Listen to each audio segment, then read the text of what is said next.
Y que, por ejemplo, es cuando tú dices, ay, esta persona me cayó bien. Tú no sabes ni por qué, pero te cayó bien porque el lenguaje de las emociones es como el pensamiento, es inmediato. Entonces te remonta a un pasado que dices, ah, me recuerda a mi hermana o me recuerda a mi prima, y entonces de inmediato esa persona te cae bien.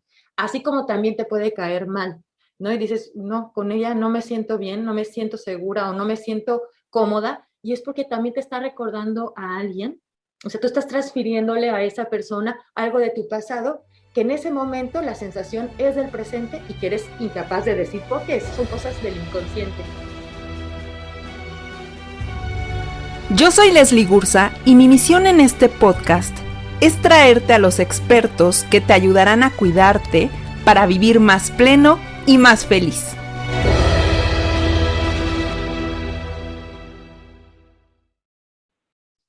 Bienvenidos a este episodio muy especial porque está alguien que le tengo mucho cariño, que me da mucho gusto que nos acompañes, Claudia. Les voy a platicar quién es Claudia Sabaj. Es psicoanalista por el AMPIER, que es la Asociación Mexicana para la Investigación y Enseñanza del Psicoanálisis. Actualmente retomó el psicoanálisis en el Instituto Freud de Burdeos y ahorita les platico por qué de Burdeos. Forma parte de la Federación Freudiana del Psicoanálisis, es autora del libro Me voy de casa, también de un cuento que se llama Ver para creer. Y de Burdeos porque Claudia Sabaj, tienes 5 años viviendo fuera de México, vives en Francia, pero creo que es mejor que tú nos compartas más de ti. Me da muchísimo gusto compartir este episodio contigo. Es un gusto y un placer, Clau. Ah, bueno, perdón que te diga Clau, es como muy a la psicóloga Claudia Sabaj, pero eres muy cercana, una gran amiga y me encanta que estés aquí el día de hoy compartiendo con nosotros. Bienvenida, Clau. ¿Cómo estás? Ah, muy bien, Leslie, muchas gracias por esta bonita presentación, y sí, yo también estoy emocionada de estar aquí y de contarles pues un poco de mí, y de que también sepan que pues que eres una gran amiga, y de verdad me estoy feliz de compartir esto contigo. Muchas gracias, Clau.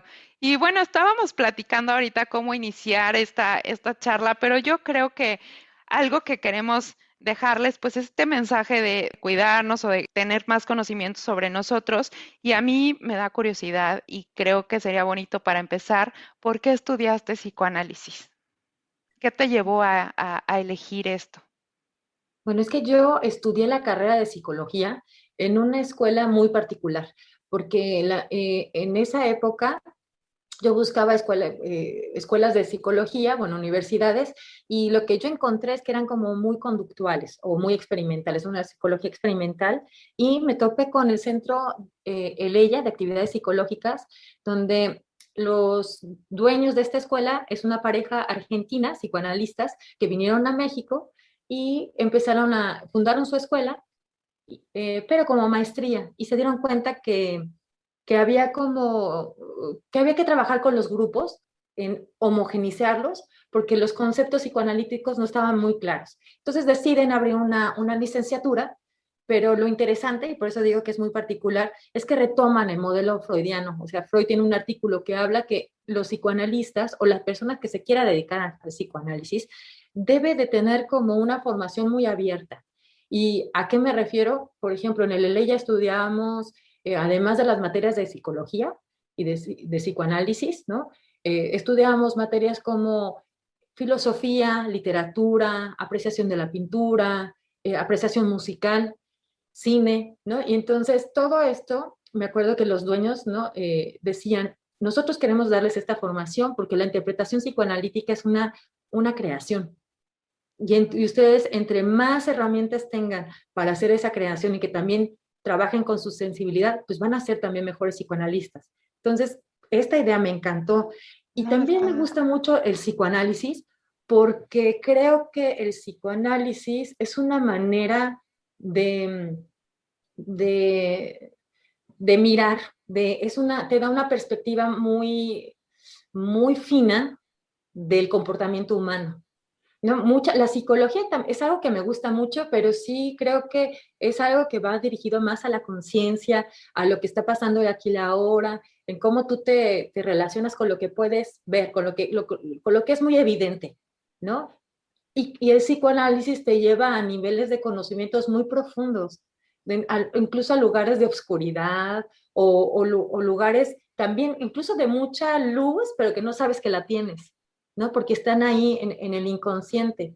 Entonces, sí es algo que siempre me ha llamado la atención. O sea, de hecho, yo estaba estudiar entre filosofía y psicoanálisis, ¿no? Y yo creo que me gusta eso, me gustan las grandes preguntas, me gusta ir hasta las causas finales, ¿no? La causa última, es algo que me gusta mucho y como estar pensando, pensando. Entonces, Oye, y vaya que sí te gustan las grandes preguntas y además debo decir que es un placer platicar contigo porque uno siempre termina aprendiendo muchísimo. Me encanta, creo que es algo que te admiro mucho porque además también la forma en la que compartes ese conocimiento ayudas mucho a comprendernos y entendernos mejor. Y a mí esta parte que he estado experimentando este último tiempo de aprender más de el psicoanálisis contigo, tengo que platicarte algo que a lo mejor podría funcionarles o nos ayuda a entender a las personas que están del otro lado, que creo que pues a lo mejor en nuestra sociedad no estamos tan acostumbrados a hablar de estos temas. Es complicado también cuando decides buscar un psicoanalista o algún apoyo en este sentido en el área de mente o de salud mental, higiene mental. A veces no sabes y para ti nada más es como es el psicólogo, pero creo que poca gente estamos como educados en qué es el psicoanálisis, qué es Gestalt. Bueno, tú nos podrás decir cuántas ramas más hay o qué sería a lo mejor el ideal para si alguien está pensando en algún momento elegir. Platícanos un poquito más, ¿qué opciones tendríamos? Y a lo mejor por qué elegir el psicoanálisis. ok, pues mira, yo partiendo desde ahí, yo pensaría que hay que hablar de lo terapéutico, de lo psicoterapéutico y el psicoanálisis, ¿no? Lo terapéutico es algo que te hace sentir bien. Un masaje te puede hacer sentir bien. Hacer un pastel te puede hacer sentir bien. Caminar es terapéutico, ¿no? Te puede hacer sentir bien. O sea, lo terapéutico tiene que estar más asociado con un bienestar. Puede haber conciencia, puede que no haya conciencia de eso, o no hay procesos mentales involucrados ahí. La psicoterapia tiene que ver con que sí va a haber procesos mentales, sí vas a trabajar ya con la mente para tratar de entenderte, pero hay muchas corrientes en psicoterapia, como tú ya mencionabas, está la terapia gestalt, hay también, por ejemplo, corrientes más cercanas al conductismo, como la racional emotiva o también la programación neurolingüística, ¿no? Y que van como encaminados a ver cuáles son, si, no soy una experta, quiero aclarar, pero lo que yo entiendo de eso es como van más encaminados a ver cuáles son las premisas, cuáles son estos juicios que tenemos de nosotros mismos y la terapia va más encaminada para ver qué tan reales o no son. Utilizan mucho la confrontación para que la persona se vaya dando cuenta de qué tan cierto es lo que está pasando. Y el psicoanálisis es la única de estas psicoterapias, ¿no? Que sí se va a enfocar en el inconsciente. Sí va a trabajar, por ejemplo, con la relación que se establece entre el paciente y el terapeuta o el analista. Es el único lugar donde esa relación va a tener un significado especial porque se va a interpretar. La transferencia es un fenómeno que se da y que, por ejemplo, es cuando tú dices, ay, esta persona me cayó bien. Tú no sabes ni por qué, pero te cayó bien porque el lenguaje de las emociones es como el pensamiento, es inmediato. Entonces te remonta a un pasado que dices, ah, me recuerda a mi hermana o me recuerda a mi prima, y entonces de inmediato esa persona te cae bien.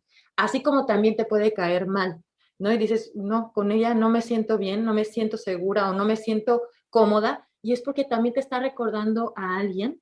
O sea, tú estás transfiriéndole a esa persona algo de tu pasado que en ese momento la sensación es del presente y que eres incapaz de decir por qué, son cosas del inconsciente.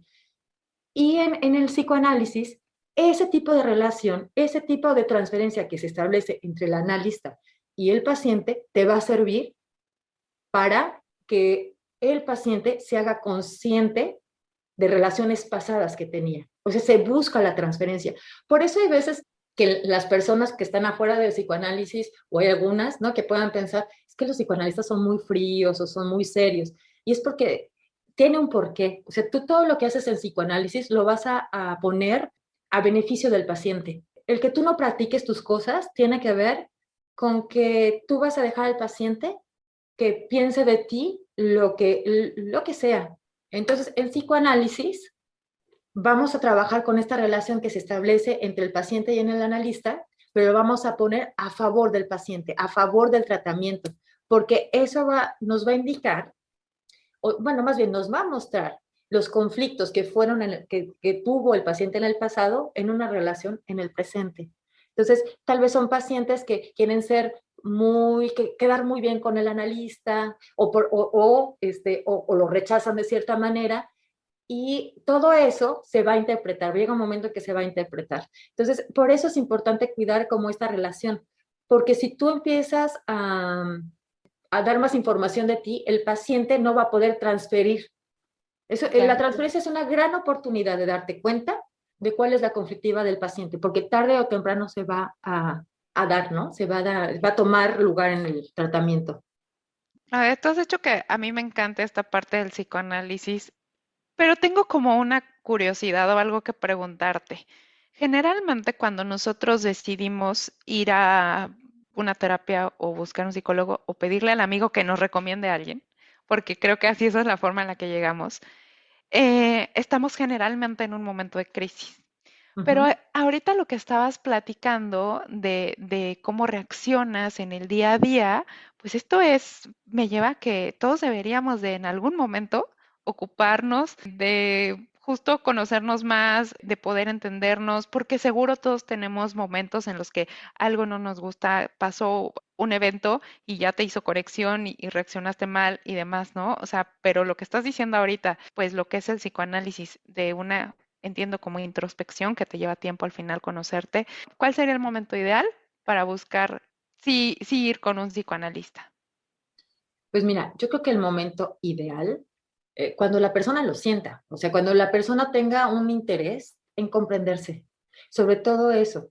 Lo que muchas veces una crisis o una dificultad o algo que vemos que se repite mucho o una situación que nos sobrepasa es como la que nos empuja a decir, no, yo ya no puedo más, quiero entender qué me está pasando. Pero también hay personas, ¿no? Que dicen, quiero entenderme y conocerme más, ¿no? Sin que haya como un conflicto ahí. El psicoanálisis es muy abierto y va a recibir como cualquier motivo de consulta, ¿no? Pero sí creo que sí se le pide, por ejemplo, al paciente que tenga ese interés. Son tratamientos, ¿no? Donde el paciente quiere buscar respuestas. Hay veces que toman mucho tiempo, pero que creo que también lo importante es que también se haga muchas preguntas Okay. el paciente.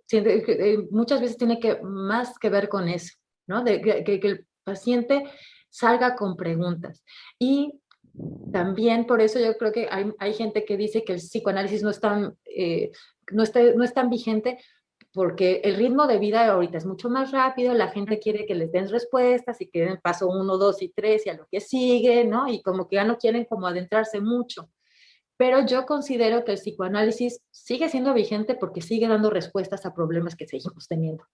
Entonces, ahí está como su energía y su vitalidad y que, y si uno es paciente y si realmente quieres entenderte, pues tienes que saber que así como se construyó toda una manera de ser, pues te tienes que ir para atrás para ir conociendo entonces cuál es el origen, ¿no? De todo eso y lleva tiempo, ¿no? Así como se construyó, también uno tiene que como que deconstruir o cómo ir para atrás, ¿no? Y irlo elaborando desde otro lugar.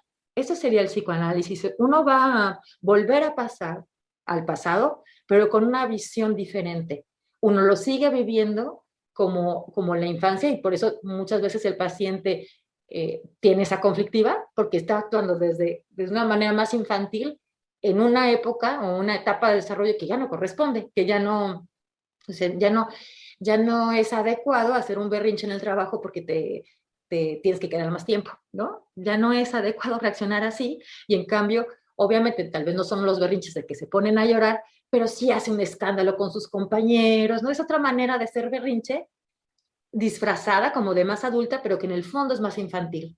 Entonces, el psicoanálisis intenta entonces hacerse, ¿no? Hacer como que el paciente entienda eso, cómo es una conducta infantil disfrazada de algo adulto, ¿no?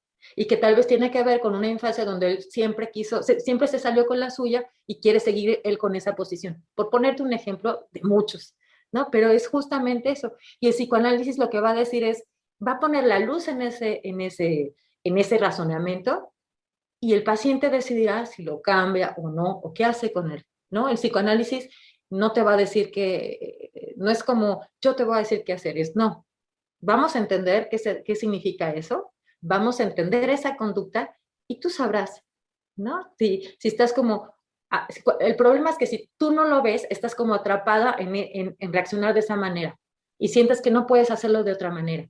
Cuando tú eres consciente de eso, se abren opciones. Entonces ya puedes tolerar mejor la frustración, por ejemplo. Decir, esto puedo tolerar, puedo como atrasar la respuesta o tal vez ponerme a ver el lado bueno de esto que voy a recibir, por ejemplo, en la situación que planteaba, voy a recibir más dinero, ¿no? De horas extras y ver todas esas cosas y no nada más la parte infantil de no quiero, por ejemplo. Claro. Me gusta muchísimo cómo comentas, cómo nos explicas esta parte de ir para atrás y de construir.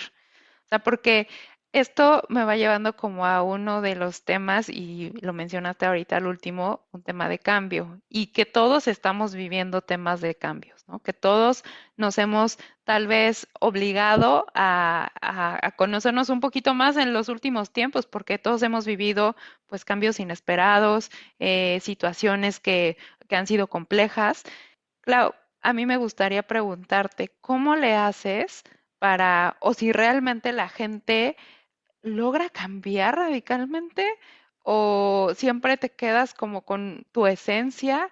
¿Cómo quitas esas cosas que a lo mejor definitivamente no te gustan, si realmente sí lo puedes llegar a lograr? Porque por ahí hay un dicho, muchas veces en México decimos, ¿no? Que la gente no cambia, nunca cambia, ¿no? Esto, ¿cómo lo verías tú como como psicoanalista? Pues mira, en mi opinión así personal, yo sí creo que la gente no cambia, pero no quiero que se preocupen, ¿no? O que se desilusionen al oír esto. Yo creo que la gente mejora o empeora, ¿no? Pero que te mueves en una línea. O sea, realmente uno sigue siendo uno, ¿no? O sea, tú en la niñez, tú forjas una personalidad y desde ahí tú vas a mejorar o empeorar. Y creo que es importante incluso decirlo porque en psicoanálisis, por ejemplo, alguien que llega con una fobia, que es alguien que tiene tal vez una personalidad más fóbica, no es que vaya a salir como Juan sin miedo, ¿no? Y ya nada le va a tener miedo. Sí, y eso es un error, o sea, no se promete en psicoanálisis eso. Lo que sí se trabaja en psicoanálisis es que entienda sus miedos para que los pueda controlar. Entonces, que sea algo con lo que pueda vivir. O sea, el psicoanálisis te ayuda como a estar consciente con el objetivo de adaptarte mejor a la realidad. Saber que ese miedo no corresponde a la realidad externa, sino interna. Entonces, que lo trabajes para que entonces no haya esos desplazamientos de miedos inconscientes, miedos que no tienen que ver realmente con la situación externa, por ejemplo. Entonces, sí creo que es eso, o sea, uno puede mejorar, ¿no? Mucho. O sea, no es lo mismo ser un fóbico, así nada más, a un fóbico analizado, ¿no? En ese sentido te da otra vez otra gama de posibilidades. Y Bueno, eso es es la que diferencia. justo eso te iba a decir, es que simplemente el entenderte para controlarte es toda la diferencia, ¿no? Creo que, bueno, últimamente sí se ha puesto un poquito de moda hablar de inteligencia emocional y demás, que creo que es algo que todos tenemos que desarrollar en algún momento, porque el mismo tren de vida te lleva a que vas reaccionando diferentes obstáculos o diferentes cosas o cosas inesperadas, o te lleva tan rápido que te obliga pues que sí hay momentos en los que tienes que a lo mejor hacer un alto y poder tener mejor control de la situación, ¿no? Y esto que nos mencionas ahorita se me hace sumamente importante, que deberíamos de poner atención. Es más, yo lo veo como una materia que deberías de tener a muy temprana edad, ¿no, Clau? ¿Cómo ves? Pues, de hecho, hay escuelas, ¿no? Que sí tienen la materia, por decirlo así, de inteligencia emocional, ¿no? Y porque yo en una época di conferencias, de hecho di una conferencia en una escuela sobre inteligencia emocional y se propone, o sea, y las daba para la editorial SM y esa editorial propone que, por ejemplo, los viernes haya un espacio para hablar de las emociones. Y también, ahora recuerdo que en el Tomás Moro, que también fui maestra ahí, ellos tenían el viernes de la asamblea y la asamblea implicaba eso, o sea, de poner como las cosas, o sea, qué pasó en la semana que no gustó, que sí gustó y demás, o sea, que se hable de un tema, ¿no? Y eso es inteligencia emocional, y eso es poner, dar un espacio para hablar de de lo que te provoca emocionalmente un suceso, es muy importante, porque te apropias de eso y le puedes dar solución, en vez de que nada más te pase, ¿no? Oye, Clau, platícanos un poquito más cómo se lleva a cabo esto de la asamblea, cómo era En la el escuela, proceso, la actividad. Ujú. perdón. Mira, por ejemplo, se les pedía a los niños al salón de clases que escribieran en un papel así anónimo un problema que hayan tenido, una situación que hayan visto que tampoco les gustó, algo de lo que quieran hablar. Y todo se ponía en una caja. Y entonces la maestra se daba un tiempo para hablar de todo eso y de discutir, ¿no? De decir, por ejemplo, yo vi que un niño le habló muy mal a una niña, ¿no? Porque nunca, también se cuida mucho como el no acusar, sino nada más exponer la situación. No se trata de evidenciar a alguien, que alguien se sienta como señalado, sino era como la situación. Y entonces, entre todos decían, a ver, ¿y cómo se creen que se sintió la niña? ¿Qué pasó con este niño? ¿Qué le pudo haber pasado al niño para hablarle mal? ¿No? Si creen que si es algo repetido, entonces habrá que actuar de cierta manera, o tal vez el niño no tuvo un buen día y hay que ser más paciente. O sea, como que se exploraban como muchos los lados de la situación y entonces haces a los niños que piensen las emociones, que sean más empáticos, que puedan como pensar más allá de la situación. Y eso los fortalece como grupo, los fortalece como personas, crea un mejor ambiente, ¿no? Porque saben que los problemas que están pasando se van a hablar, ¿no? Y al hablarlos muchas veces se llegan a soluciones. Entonces, creo que es algo muy importante, ¿no? El que tú puedas hablar de lo que te está pasando, pues Bueno, me encanta, Claudia. Todos deberíamos de hacer algo así similar en nuestras casas, en nuestro entorno. Ojalá pudiéramos hablar más fácil, ¿no? Creo que por naturaleza considero, ya me dirás tú, yo siempre tengo esta idea que sí somos complicados los seres humanos. Y al ujú, interactuar, la verdad es que muchas veces nosotros nos hacemos nuestras propias historias. Y si pusiéramos esto como una práctica con nuestras familias, pareja, en fin, con la relación, con amigos, ¿no? Porque hasta con mismos amigos a veces no te atreves como a decir, oye, esto no me gustó, esto no me, o sea, temes en sí, a lo mejor lastimar las relaciones o demás. Yo creo que debemos de aprender a hacerlo más natural, ¿no? exactamente, que se normalice hablar de las emociones, ¿no? Yo creo que, fíjate, yo veía una entrevista que le hicieron a un psicoanalista que es famoso, ¿no? Se llama Boris Cyrulnik, que es muy famoso porque él es el que habla de la resiliencia, es un psicoanalista francés, psiquiatra también, y él justamente decía que para esta situación del coronavirus, la gente que esté en una familia donde se hable de las emociones, donde estén conectados, donde hay una afectividad, es mucho más probable que salga mejor de esta situación, ¿no? Que eso ayuda a que algo que nos está tocando tan fuertemente como es el coronavirus, que tiene un impacto, pues que se aminore, ¿no? Esto. O sea, la familia contiene y absorbe esta parte como de impacto que pueda tener el virus. En cambio, personas que no cuenten con este recurso, pues iban a salir más incluso debilitados con esta situación, ¿no? Entonces es súper importante, tal vez no como establecerlo como rutinas, porque no, en el sentido de que si se vuelve algo como todos los viernes de 7 a 4, ¿no? O sea, como que puede Pierde. ser un poco, Ajá. pierde fuerza. O sea, yo creo que es como como permitirnos recibir la emoción del otro en cualquier momento, ¿no? O incluso decir, ¿sabes qué? Es importante ahorita, no, lo retomamos después, pero como que sea más espontáneo, así como hablas de cualquier cosa, ¿no? Que cómo te fue hoy, el cómo estás hoy, pero que sea un verdadero cómo estás, ¿no? Hoy, y que sea igual de espontáneo. Me gusta mucho que ojalá pudiéramos quedarnos con esta práctica o esta tarea de, pues, detectar, también escuchar, ¿no? O sea, detectar, saber detectar cuando otra persona quiere decirte algo o cuando, también los momentos que ahorita mencionas, de también cuando no es tan importante, pero yo creo que mucho es sabernos expresar o decir las cosas y depende mucho la forma en la que lo digas o hagas, ¿no? Creo que eso es clave. Oye, Claudia, pues ya se nos va terminando el tiempo. Me encanta platicar contigo. Lo increíble es que nos vas a estar acompañando aquí, dejándonos más conocimiento en estos episodios, en este podcast. Pero para despedirnos, ¿a ti con qué te gustaría dejarnos? ¿Con qué te gustaría dejar a la gente que nos está escuchando el día de hoy? Con que me gustaría que se quedaran con que es importante crear un espacio para pensarse, hablar de las emociones, que es importante que le pongan nombre a lo que sienten, porque cuando uno puede ponerle nombre a lo que se siente, te puedes hacer cargo de eso. De hecho, la Escuela Francesa de Psicoanálisis dice, lo que enferma es lo no dicho. Lo no dicho es lo que realmente hace sentir mal a alguien porque se vuelve terrorífico. Algo que tú no puedes nombrar es terrorífico. Entonces, si ustedes aprenden a nombrar lo que sienten, a darle esa forma, ¿y cómo le das forma? Pues a través del lenguaje, ¿no? Lo vas delimitando.